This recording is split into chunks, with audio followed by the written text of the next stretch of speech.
Imagine waking up every morning feeling the invisible weight of thoughts that feel like chains. You are not alone. In a world that glorifies constant productivity, many of us carry habits that, without realizing it, are slowly chipping away at our inner strength day after day. Like water slowly wear away at the most solid stone. Stoic philosophy, which dates back more than 2,000 years, offers a surprisingly relevant beacon for our anxious and uncertain times. Ancient philosophers like Seneca, Epictetus, and Marcus Aurelius were not men who were out of touch with reality. They faced exile, slavery, and the pressures of ruling an empire. Through these hardships, they developed a practical approach to cultivating inner strength. What many people don't understand is that mental weakness is not an innate characteristic, but often a result of habits we have unconsciously cultivated.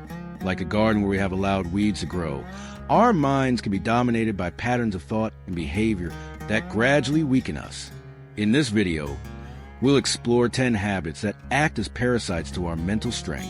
More importantly, we'll discover how Stoic wisdom gives us practical tools to replace them with habits that empower us. This is a journey of instant perfection, but of conscious progress, step by step, day by day. If you ever felt emotionally drained, stuck in negative thought cycles, or unable to move forward, this video is for you. Together, we'll identify these patterns that hold us back and discover how to transform them into building blocks of resilience. Our journey begins now, with the honesty to acknowledge our weaknesses and the courage to turn them into strengths. First habit, constant procrastination. The sun has risen, your coffee has gone cold on the table, and you, once again, put off that important task. I'll have more energy tomorrow, you promise yourself. But when tomorrow comes, the cycle repeats itself. Procrastination is not simply laziness, as many assume. In fact, it is a complex mechanism that reveals an internal struggle. The Stoics understood that delaying decisions and actions doesn't just delay results. It dilutes our willpower like a muscle that atrophies from lack of use. Seneca warned in his letters, "While we procrastinate, life passes us by." This observation reveals how procrastination robs us not only of our time, but also of our very ability to live fully. Every time we put off a difficult decision, we weaken our ability to face future challenges. What makes procrastination particularly insidious is that it often masquerades as prudence. "I'm just waiting for the right moment," we say, when in fact we're avoiding the discomfort of action. The Stoics would teach us that the time for virtue, for doing what's necessary, is always now. How can we break this cycle? Stoic philosophy offers us practical tools. The first is premeditatio malorum, the practice of visualizing in advance the obstacles we will face. Instead of being surprised by the difficulties of a task, we mentally prepare for them. Try this approach. Before you go to bed, identify the most important task for tomorrow. Visualize yourself starting it immediately and imagine the obstacles that will arise and how you will overcome them. When you wake up, don't leave room for deliberation. Start the task within the first 15 minutes of your day, before your mind finds excuses. With each small victory over procrastination, we're not just completing tasks. We're strengthening our resolve, cultivating what the Stoics would call strength of character. It's a journey of small, consistent steps, not dramatic transformations. And as we strengthen our ability to act promptly on what is within our control, we naturally become less vulnerable to the next habit that drains our strength: excessive complaining. Second habit, excessive complaining. It's raining again. The traffic is unbearable. My boss doesn't understand me. These phrases may sound familiar. Complaining has become almost a social ritual, a way to connect through shared dissatisfaction. Yet little do we realize how this seemingly harmless habit erodes our inner strength. The Stoics identified a fundamental truth that transforms our relationship to reality. There's a clear division between what is and is not under our control. Epictetus, a former slave turned philosopher, began his handbook with this distinction. Some things are within our control, while others are not. When we repeatedly complain about external circumstances, the weather, other people's behavior, distant political events, we invest our emotional energy in precisely the things we cannot change. It's like trying to empty the ocean with a spoon, an exhausting and fundamentally impossible endeavor. This wasted energy leaves us with fewer resources to face life's real challenges. Complaining creates an illusion of action when in fact it is often a form of disguised inaction. Every time we complain, we reinforce in our minds a perception of helplessness in the face of reality. The Stoics propose a radical alternative, a more fatty love of fate. This does not mean passive resignation, but rather active acceptance of circumstances as they are. As Marcus Aurelius put it, love only what happens to you and what is woven by fate. How can we change this debilitating habit? Start by keeping a gratitude journal for a week. Every time you catch yourself complaining, pause and write down 3 aspects of the situation that you could be grateful for. The slow traffic, time to listen to an enriching podcast, the persistent rain, plant nutrition, and air purification. This practice is not about denying real difficulties, but about recalibrating our attention. When we convert complaining into constructive acceptance, we free up a surprising amount of mental energy. This energy can then be directed toward actions that can actually improve our lives.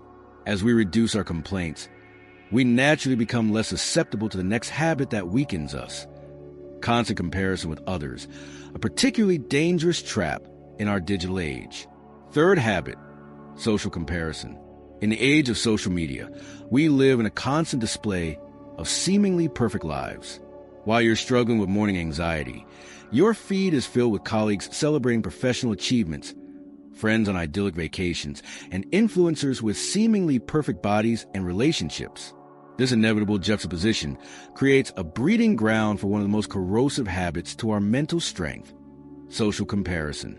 Stoic philosophers, even without Instagram or LinkedIn, understood this human impulse deeply. Seneca warned, "Nothing makes us more unhappy than to live according to the opinion of others."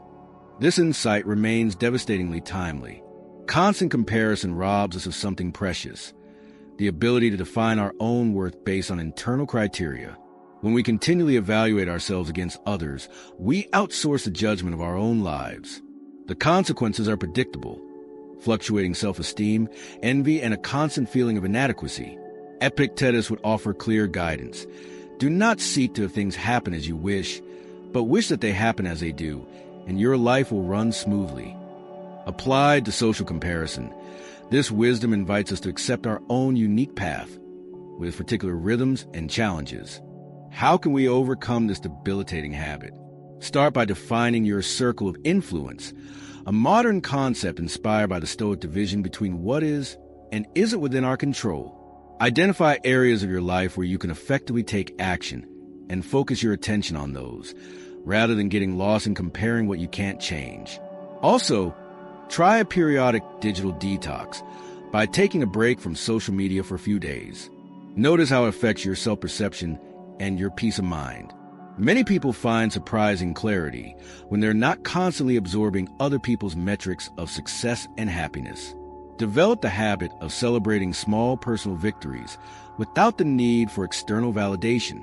Did you complete a difficult book? Did you stay calm in a challenging situation? These are true triumphs that strengthen your character, even if they don't generate likes or comments. As we free ourselves from the chains of social comparison, we become less vulnerable to the next destructive habit, catastrophic thinking, which turns challenges into mental apocalypses. Habit 4, catastrophic thinking. What if I fail the interview and never get a job again? What if the symptom is a terminal illness? If I make this mistake, everyone will reject me permanently. Do you recognize these thought patterns? You're not alone. Catastrophic thinking. Our tendency to jump to worst-case scenarios is one of the most insidious habits that drains our mental strength. Like a virus infecting our reasoning abilities, it turns legitimate concerns into unlikely doomsday prophecies. The Stoics had an interesting relationship with anticipating hardship. They practiced what they called premeditatio malorum, the premeditation of evils. But there is a crucial difference between this practice and modern catastrophic thinking. Stoic premeditation was about mental and emotional preparation for possible adversities, not paralyzing immersion in hypothetical anxieties. As Seneca explains, he who foresees adversities makes them lighter when they come. The goal was not to torture oneself mentally, but to strengthen oneself through contemplation of potential challenges. The difference lies in intention and the outcome. While catastrophic thinking paralyzes us, Stoic forethought prepares us. Catastrophic thinking has a profound effect on our bodies and minds. When we imagine dire scenarios, our bodies respond as if they were actually happening, releasing stress hormones and activating our fight or flight system. This chronic stress weakens not only our physical health, but also our mental resilience. How can we change this habit? Marcus Aurelius offers a powerful technique in his Meditations. If you are distressed by something external, it is not the event itself that distresses you, but your judgment about it, and it is in your power to revoke it at any moment. Try this decatastrophizing exercise. When a catastrophic thought comes up, write it down. Then ask yourself, what is the real likelihood of this scenario happening? What evidence do I have for and against it? If it really happened, how would I deal with it? What resources and capabilities do I have to deal with this situation? This systematic questioning, inspired by both Stoicism and modern cognitive behavioral therapy techniques, helps transform catastrophic thoughts into more balanced assessment of reality.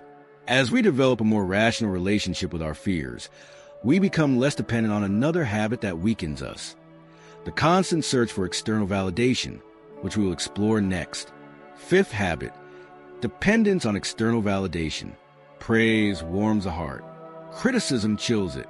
A positive comment lifts your mood for hours. An ignored message makes you question your worth. Sound familiar? Dependence on external validation is like a silent addiction. The more we seek approval from others, the more our internal sense of worth atrophies. The Stoics recognized this trap millennia ago.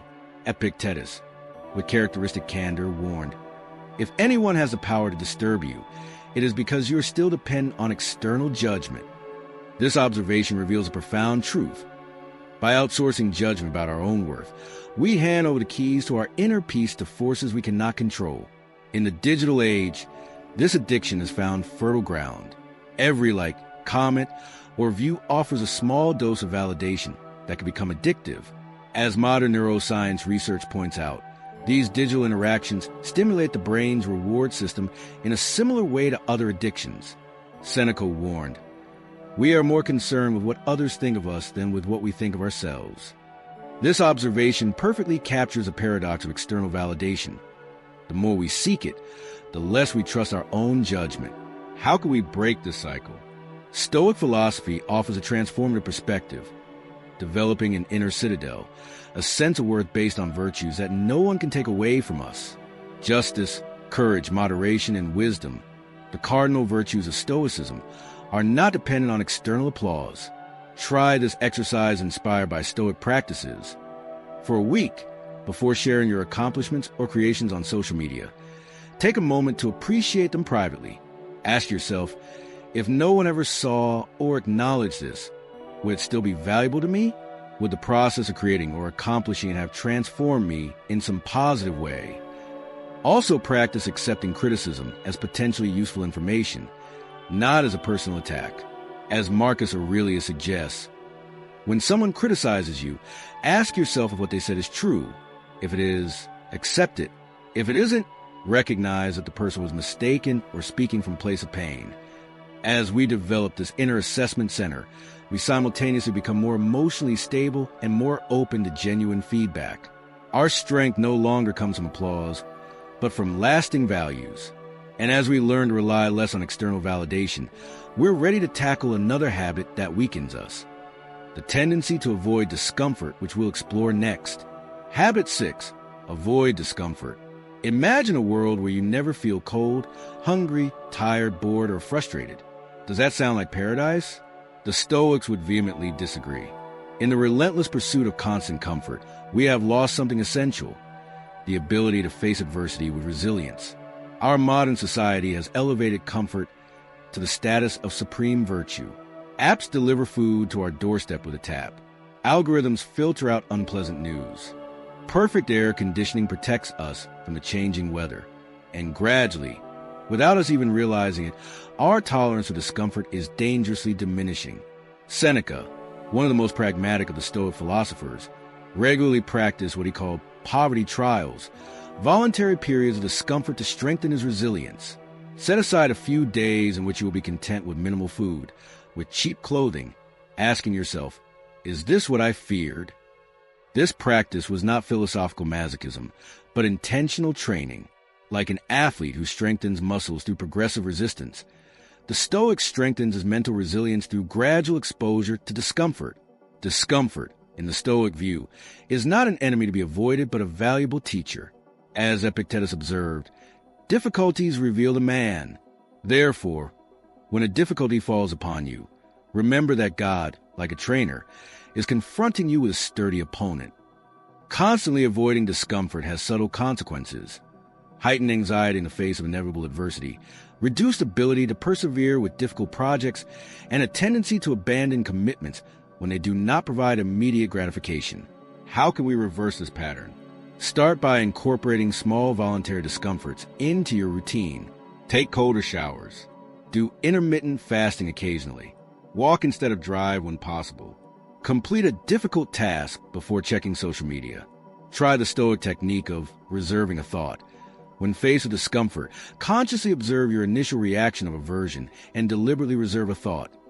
This discomfort is an opportunity for empowerment. As we develop a tolerance for discomfort, we don't just expand our comfort zone, we turn discomfort itself into a tool for growth.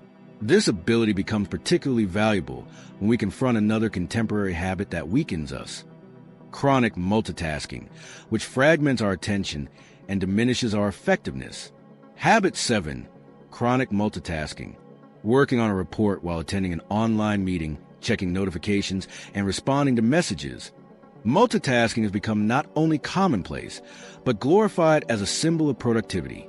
Yet this constant fragmentation of attention represents one of the most corrosive habits for our mental strength. The Stoics, despite not having faced the endless digital distractions of our time, deeply understood the value of focused attention. Marcus Aurelius advised, concentrate on one thing at a time, as if nothing else existed. This simple yet powerful advice reveals a sophisticated understanding of how the human mind operates at its fullest potential. Modern neuroscience research confirms Stoic wisdom. Multitasking is fundamentally a myth. The human brain does not process multiple tasks simultaneously.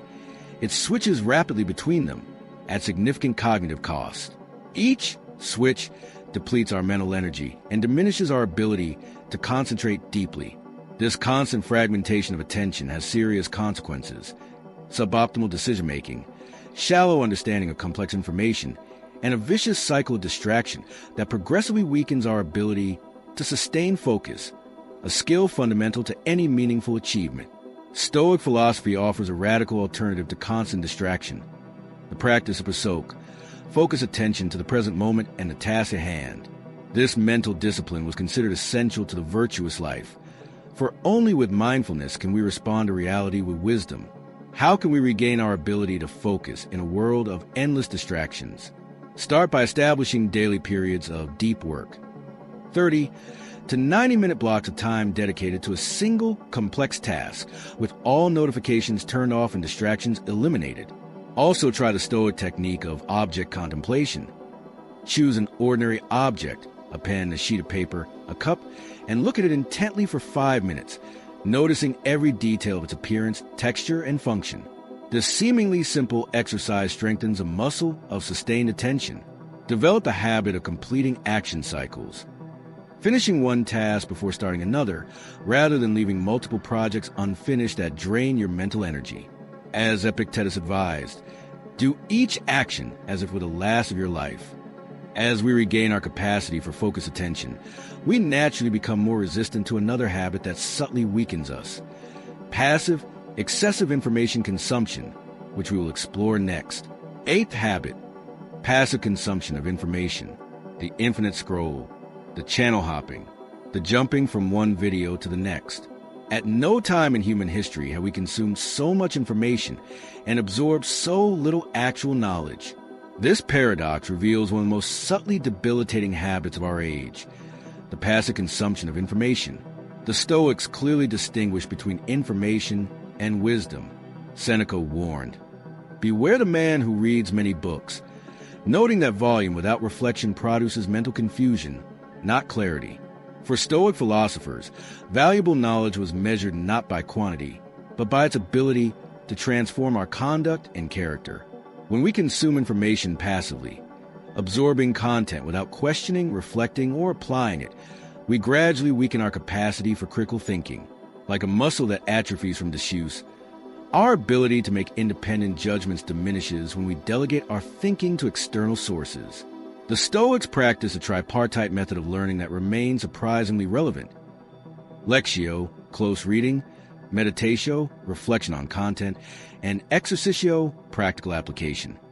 This complete cycle transforms information into lived wisdom, a radical departure from the passive consumption that characterizes many of our digital habits. The philosopher Epictetus asked his students, "What are the fruits of these principles? For we must not merely read such things for amusement or regurgitate them as mere knowledge, but demonstrate them in our actions." This practical guidance highlights the difference between theoretical knowledge and applied wisdom. How can we transform our relationship with information? Start by implementing regular periods of information fasting, hours or days deliberately disconnected from news, social media, and digital entertainment. Notice how this affects your mental clarity and anxiety levels. Also try the Stoic practice of reflective journaling, inspired by Marcus Aurelius writing exercises. At the end of each day, write down the most meaningful information you have encountered and ask yourself, how does this change my understanding of the world?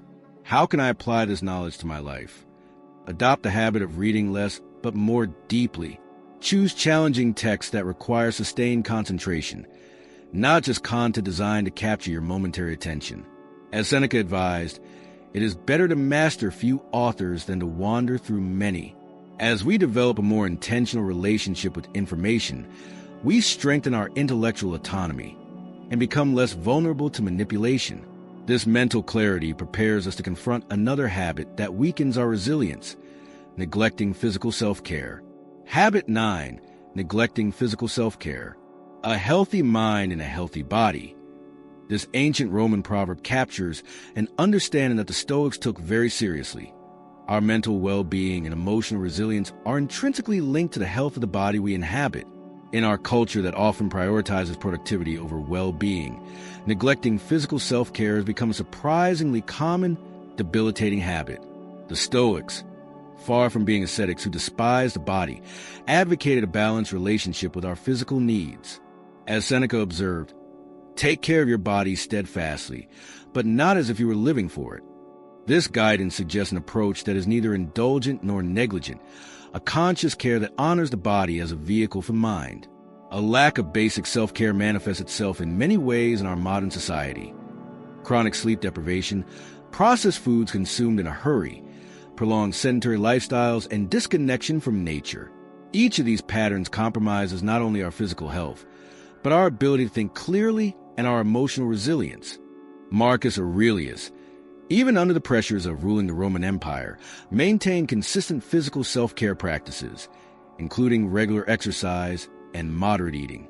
He understood that neglecting the body was not a demonstration of mental discipline, but a failure to honor the wholeness of our being. The Stoic concept of living in accordance with nature included recognizing and respecting the natural needs of the human body. Ignoring signals of fatigue, hunger, muscle tension, or the need to move is not a Stoic virtue. It is a failure to respond wisely to reality. How can we integrate physical self-care into a busy life without falling into perfectionism trap? Start by establishing simple, consistent routines, not extreme regimens. Prioritize adequate sleep, recognizing it as an investment in mental clarity, not an indulgence. Try the Stoic practice of mindfulness, taking moments throughout the day to consciously notice how your body feels. This awareness interrupts the pattern of ignoring physical stress signals until they become bigger problems. Adopt the Stoic concept of moderation when it comes to eating. As Musonius Rufus, Epictetus' teacher, advised, "Eat to live, not live to eat." This does not mean severe restriction, but rather conscious consumption that favors nutritious foods in adequate amounts. Incorporate regular movement into your day, not just as formal exercise sessions, but as a natural expression of the human body. that is designed for movement. Like the ancient philosophers who taught by walking, recognize that physical movement often clears the mind and stimulates creative thinking. As we honor the needs of the body, we strengthen the physical foundation of our mental resilience. This mind-body integration prepares us to address the final disempowering habit on our list: over-attachment to specific outcomes. 10th habit: excessive attachment to results. If I don't get this promotion, I've failed. My son needs to get into that college. This project must be a complete success. Do you recognize this thought pattern? Rigid attachment to specific outcomes is like building a house on quicksand. Any deviation from the expected outcome completely destabilizes our emotional equilibrium. The Stoics identified this pattern as a major source of unnecessary human suffering. Epictetus, with characteristic objectivity, explained, "Do not demand that events happen as you wish, but wish that they happen as they do, and your life will flow serenely." This guidance is not an invitation to passivity or lack of ambition, but crucial distinction between what is and is not within our control. We can control our efforts, our preparation, our attitude, but we cannot completely control the results, which depend on countless external variables. Excessive attachment to specific outcomes makes us emotionally fragile. We thrive on successes and crash on failures, creating an emotional roller coaster that drains our energy and impairs our judgment. As Seneca observes, it is impossible for a man not to break down when he is so concerned with results. When our happiness depends entirely on achieving certain outcomes, we also become more vulnerable to anticipatory anxiety and fear failure. Paradoxically, this tension often undermines our performance, like the athlete who becomes so obsessed with winning that he compromises his technique. The Stoics practice what Epictetus called reserve hypoexeresis, the practice of pursuing goals with the internal condition: if nothing prevents me. This attitude maintains our commitment to virtuous action while remaining flexible in the face of life's changing circumstances. Hypoexeresis, the secret clause of Stoicism. Imagine that you have mapped out a path for your life. You plan, you dream, and you set expectations. But what if the universe has other plans? How do you react when fate intervenes and your careful plans fall apart before your eyes? Here comes one of the most profound but least known concepts of Stoicism: hypoexeresis, or, as some modern scholars prefer to call it, the reserve clause. Hypoexeresis is a Greek word that we can roughly translate as reserve or exception. In the Stoic context, it represents a mental stance, the wisdom of setting goals while simultaneously maintaining a mental reserve that recognizes that external factors may impede their achievement. When Epictetus, the slave-born Stoic philosopher, spoke about this concept, he described it as a constant reminder: I will do this if fate permits. It's not pessimism, nor an excuse for not taking action. It's a deep understanding of the nature of reality. Think of hypoexeresis as a delicate dance with the unexpected. You move forward with determination, but maintain an elegant flexibility that allows you to adjust your steps when the pace changes. By embodying this principle, we are not only protecting ourselves from disappointment, we are recognizing our true position in the cosmos. The philosopher Seneca reminds us, the wise man is never surprised when things do not turn out as expected. When we form projects and desires with this mental reservation, we develop extraordinary resilience. The storm that destroys your plans does not destroy your inner peace. It seems contradictory, but there's a profound freedom in accepting the limits of our will. When we embrace hypoexeresis, we discover a source of serenity that transcends circumstances. Marcus Aurelius, the philosopher-emperor, practiced this concept daily. Amidst the responsibilities of governing the vast Roman Empire, he understood that many forces were beyond his control. In his meditations, he wrote, "Do not ask that things happen as you wish, but wish that they happen as they do, and your life will turn out well." How can we live hypoexeresis in our modern life? Start by mentally adding, "if fate permits," to your plans, not as a statement of defeat, but as an acknowledgement of reality. When you say, "I will finish this project tomorrow if circumstances permit," you are not being less committed. You are being more conscious. Also practice identifying what is and isn't within your control. As Epictetus teaches, Some things are within our power, while others are not. Direct your energy toward what you can influence, while maintaining an attitude of acceptance toward the rest. In our world obsessed with control and certainty, hypoexeresis is revolutionary. It teaches us that true strength is not about dominating the external world, but about cultivating a mind that remains serene regardless of circumstances. This ancient Stoic concept is not a surrender to chaos, but a sophisticated strategy for navigating an unpredictable universe. It is the wisdom of recognizing that our true power lies not in controlling what happens, but in how we respond. Hypoexeresis invites us to a new form of freedom. Not freedom from external obstacles, but the inner freedom that comes from aligning our desires with the nature of reality. When you adopt this perspective, every interruption becomes an opportunity, every obstacle an invitation to growth. The path may change, but your serenity remains unshakable. How can we develop a more balanced relationship with outcomes? Start by incorporating the Stoic practice of voluntary setbacks, occasionally deliberately choosing less convenient or less perfect options to train your ability to adapt to circumstances that diverge from your preferences. Also try rephrasing your goals in terms of process, not just outcomes. Instead of winning the competition, set your goals as delivering my best performance. Instead of getting the job, set your goals as preparing thoroughly and communicating my qualifications clearly. Let's leave it at that. Don't forget to subscribe to the channel and activate notifications. That way, you won't miss any new videos that are posted. Okay? See you in the next video.